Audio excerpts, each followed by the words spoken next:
গ্রামের একেবারে শেষ প্রান্তে পুরনো শাল গাছের ছায়ায় ছোট্ট একটি মাটির ঘরে বাস করত হরিপদ দাস। দিনমজুর মানুষ, আজ কাজ আছে তো ভাত জুটে, কাল কাজ নেই তো উপোস।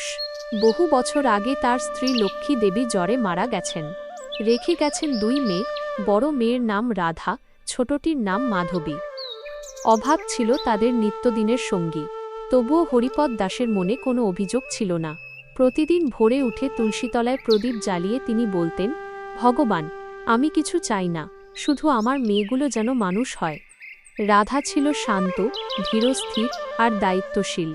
মা মারা যাওয়ার পর থেকেই সে যেন সংসারের মা হয়ে উঠেছিল।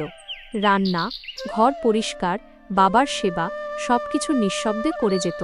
মাধবী ছিল তার ঠিক উল্টো, চঞ্চল, কৌতূহলী আর স্বপ্নে ভরা।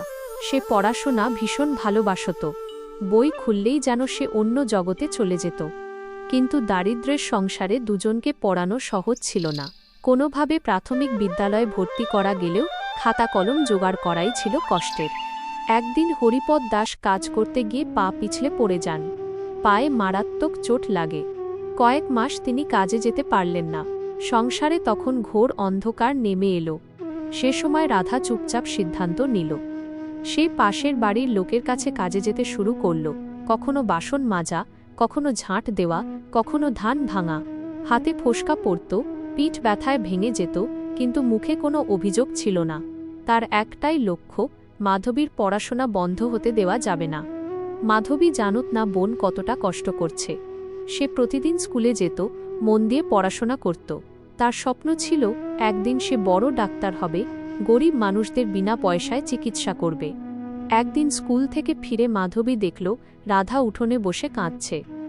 হাতে ফাটা দাগ, চোখে গভীর ক্লান্তি। মাধবীর বুকটা কেঁপে উঠল। সে বলল, দিদি, আমি আর পড়ব না, আমিও কাজ করব। রাধা সঙ্গে সঙ্গে তাকে বুকে টেনে নিল। না রে, তুই পড়বি, তোর পড়াশোনাই আমার পূজা। তুই মানুষ হলে তাতেই আমার সব কষ্ট সার্থক।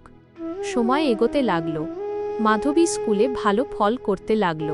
শিক্ষকরা তাকে খুব স্নেহ করতেন। একদিন স্কুলে ঘোষণা হলো দরিদ্র ও মেধাবী ছাত্রছাত্রীদের জন্য বৃত্তি। মাধবীর নাম সবার আগে পড়া হলো। সেদিন বাড়িতে যেন দীপাবলির আলো জ্বলে উঠল। হরিপদ দাস চোখ ভিজিয়ে ঠাকুরের সামনে হাত জোড় করলেন। রাধার মুখে বহুদিন পর শান্ত হাসি ফুটে উঠল। বৃত্তির টাকায় মাধবীর পড়াশোনা চলতে লাগল। কিন্তু হঠাৎ রাধা গুরুতর অসুস্থ হয়ে পড়ল। বছরের পর বছর অতিরিক্ত খাটুনিতে তার শরীর ভেঙে পড়েছিল। জ্বর আর দুর্বলতায় সে বিছানা ছেড়ে উঠতে পারছিল না। মাধবী তখন কলেজে পড়ে। সে বাবার হাতে হাত রেখে বলল, বাবা, দিদিকে বাঁচাতে যা লাগে আমি করব। সে পড়াশোনার পাশাপাশি টিউশনি শুরু করল। নিজের খরচ কমিয়ে দিদির চিকিৎসা চালাল। দিনের পর দিন কলেজ, হাসপাতাল আর কাজ সব সামলে সে লড়াই করে গেল। অবশেষে রাধা সুস্থ হল।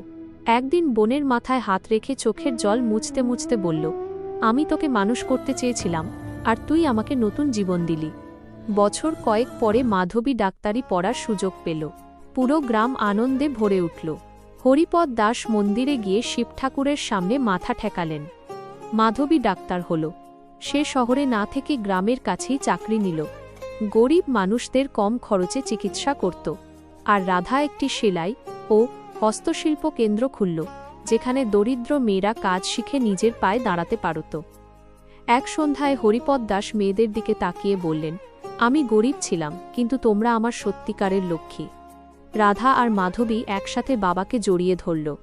অভাব তাদের হারাতে পারেনি, কারণ ত্যাগ, ভক্তি, শিক্ষা আর পারিবারিক ভালোবাসাই ছিল তাদের আসল শক্তি। এই গল্প আমাদের শেখায় ধর্ম নয়, মানুষকে বড় করে তার কর্ম, ত্যাগ আর হৃদয়ের বিশুদ্ধতা।